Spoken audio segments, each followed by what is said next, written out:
The dunes that give Indiana Dunes National Lakeshore its name lie along 15 miles on the south shore of Lake Michigan. These are pretty impressive sand dunes. They are wide and tall, with trails allowing visitors to explore. Some of these range up to 200 feet tall, which are some of the highest beach level sand dunes in the entire Great Lakes. Most who come here are not anticipating such majestic dunes. I would never expect anything this large, especially the dunes I was thinking of would be just a rolling sand dune. Just the height of it is amazing. In Florida, we have some dunes, but we have a lot of building in Florida, so you don't get to see the natural seashore. Nature was the force that built and sculpted the dunes. It really comes down to the prevailing winds. It's on the southern side where you get those strong northern winds out of the winter that produce the really high dunes here. As this part of the country developed, the dunes could have all been leveled.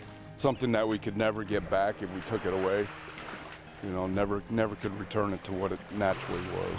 Some factions wanted to develop the whole lakefront. Others wanted to preserve most of it.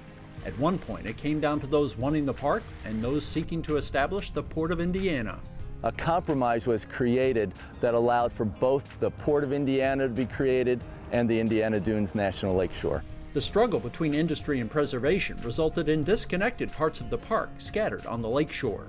It's not all one continuous area, but rather bits and pieces that were carved out when this park was created about 50 years ago. Without question, the dunes are large and impressive. Visitors to the National Lakeshore, however, are doing themselves a disservice if they only go to its beachfront. There are various environments within the park, and 50 miles of trails provide access. Even though the majority of our visitors never get beyond the beach, we have 15,000 acres that include all these different habitats. One thing that might be surprising is the vast diversity of flora and fauna.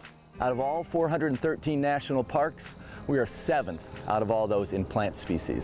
There are many ways to enjoy the park too, including here at the Portage Lakefront and Riverwalk.